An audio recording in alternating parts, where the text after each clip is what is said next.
안녕하세요 여러분. 가온자리 한의원 동래점 원장 박종익입니다. 오늘은 정말 특별한 주제로 여러분을 찾게 되었습니다. 여러분, 정말 살 빼는 게 이렇게 쉬울 수 있을까요? 다이어트가 귀찮고 힘들다고 생각하시죠? 오늘 제가 소개해드릴 초간단 다이어트 꿀팁으로 여러분 생각이 완전히 바뀔 것입니다. 24년간 난치병 치료 경력을 가진 가온자리 한의원 동래점의 원장으로서 제가 알려드릴 방법들은 여러분의 체중 감량을 놀랍도록 쉽게 만들어 줄 것입니다.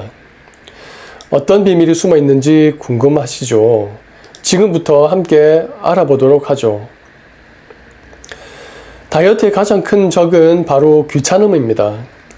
복잡한 칼로리 계산, 시간 투자가 많이 필요한 운동, 이 모든 것들이 우리를 지치게 만들죠. 하지만 실제로 효과적인 다이어트는 생각보다 간단할 수 있습니다.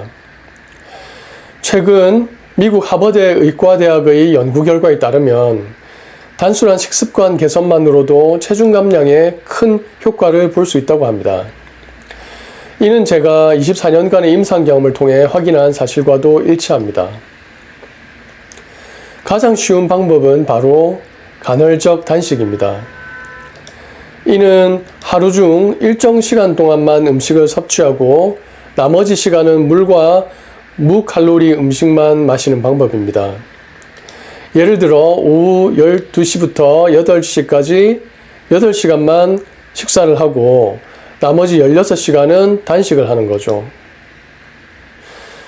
이 방법의 장점은 특별한 음식을 먹거나 칼로리를 엄격히 제한할 필요가 없다는 것입니다. 단순히 식사 시간을 조절하는 것만으로도 효과를 볼 수 있습니다. 실제로 저희 한의원에서 이 방법을 적용한 환자분들 중 80% 이상이 3개월 내에 눈에 띄는 체중 감량 효과를 보셨습니다.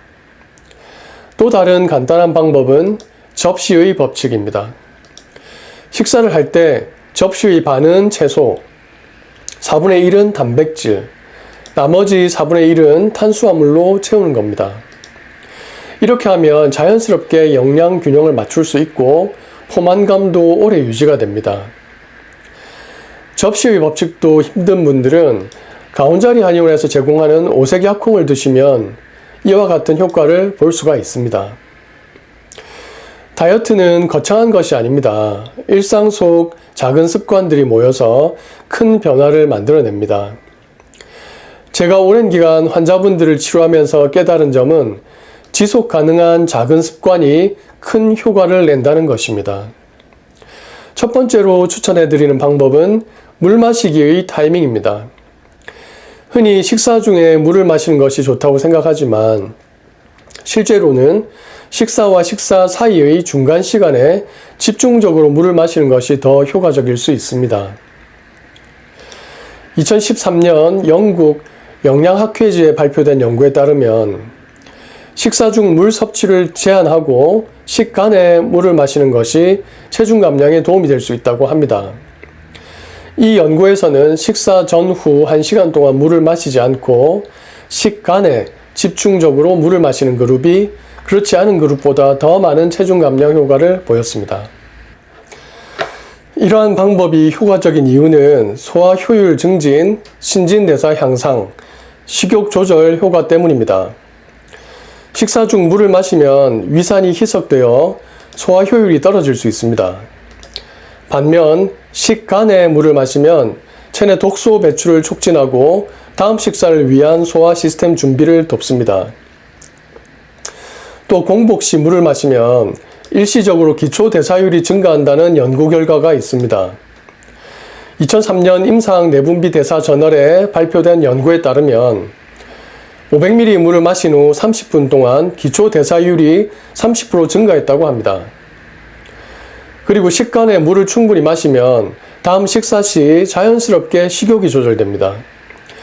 2010년 비만 저널에 발표된 연구에서는 식사 전 물을 마신 그룹이 그렇지 않은 그룹보다 평균 95칼로리를 덜 섭취했다고 보고했습니다. 제 임상 경험에서도 이러한 방법의 효과를 확인할 수 있습니다. 실제로 저희 한의원에서 이 방법을 적용한 환자분들 중 많은 분들이 소화기능 개선과 함께 체중 감량 효과를 경험하셨습니다. 특히 3대가 함께 치료받으시는 가족분들의 경우 이러한 습관이 세대를 거쳐 전해지면서 전반적인 가족 건강 개선에 큰 도움이 되었습니다. 다만 개인의 건강 상태에 따라 물 섭취 방법이 달라질 수 있으므로 항상 본인의 몸 상태를 잘 관찰하고 필요하다면 전문가와 상담하시는 것이 좋습니다. 두 번째로 추천드리는 방법은 걷기입니다. 매일 30분씩 걷는 것만으로도 큰 변화를 만들 수 있습니다. 미국 스포츠의학회의 가이드라인에 따르면 하루 30분의 중간 강도 운동만으로도 건강 개선과 체중 감량 효과를 볼 수 있다고 합니다. 굳이 시간을 내서 운동할 필요 없이 출퇴근길에 한 정거장 일찍 내려 걸어가거나 점심시간에 잠깐 산책을 하는 것만으로도 충분합니다. 세 번째는 충분한 수면이 중요합니다. 수면 부족은 식욕 호르몬의 균형을 무너뜨려서 과식을 유발할 수 있습니다. 미국 수면의학회에서는 성인의 경우 하루 7에서 9시간의 수면을 권장하고 있습니다. 충분한 수면은 스트레스도 줄이고 신체의 회복을 돕습니다. 마지막으로 천천히 먹는 것을 추천드립니다. 일본 교토대학의 연구에 따르면 천천히 꼭꼭 씹어 먹은 사람들이 그렇지 않은 사람들보다 비만율이 낮다고 합니다. 천천히 먹으면 포만감을 느끼는데 도움이 되어 과식을 방지할 수도 있습니다. 이러한 방법들은 제가 24년간의 임상 경험을 통해 효과를 확인한 것들입니다. 실제로 저희 한의원에서는 이러한 간단한 생활습관 개선만으로도 많은 환자분들이 건강을 되찾으셨습니다. 3대가 10년 이상 함께 치료받으시는 가족분들도 계신데 이런 작은 습관들이 세대를 걸쳐 건강한 삶의 비결이 되고 있습니다. 다이어트에서 가장 중요한 것은 사실 마음가짐입니다. 체중 감량은 단순히 몸의 변화가 아니라 삶의 질을 높이는 과정이라고 생각을 해야 합니다. 이는 제가 수많은 환자분들을 치료하면서 깨달은 가장 중요한 점입니다. 그리고 스트레스는 다이어트의 가장 큰 적입니다. 콜티솔이란 스트레스 호르몬이 증가하면 체지방, 특히 복부지방이 쌓이기 쉬워집니다. 영국 런던 대학교의 연구에 따르면 스트레스가 관리가 잘 되는 사람들이 그렇지 않은 사람들보다 체중 감량에 더 성공적이라고 합니다. 그래서 저는 환자분들께 항상 마음 챙김을 강조합니다. 명상이나 요가와 같은 활동을 통해 스트레스를 관리하고 자신의 몸과 마음에 집중하는 시간을 가지세요. 이는 불필요한 감정적 섭취를 줄이는 데 도움이 됩니다. 또한 완벽주의적 사고방식을 버리는 것도 중요합니다. 다이어트 중 실패를 경험하더라도 그것을 배움의 기회로 삼고 계속 나아가는 것이 중요합니다. 미국 심리학회 연구에 따르면 실패를 긍정적으로 받아들이는 사람들이 장기적으로 더 나은 결과를 얻는다고 합니다.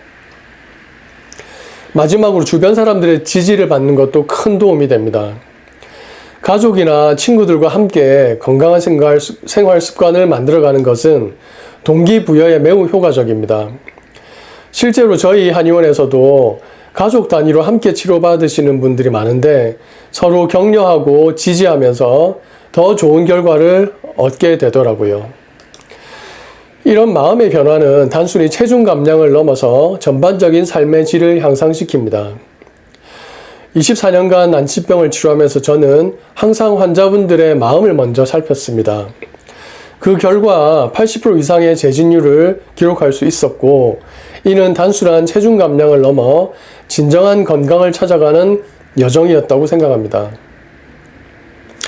지금까지 귀찮은 사람들을 위한 초간단 다이어트 꿀팁에 대해 알아보았습니다. 간단한 식습관 개선, 일상 속 작은 습관들, 그리고 마음의 변화, 이 세 가지 요소만 잘 실천해도 여러분의 다이어트는 훨씬 쉬워질 수 있습니다.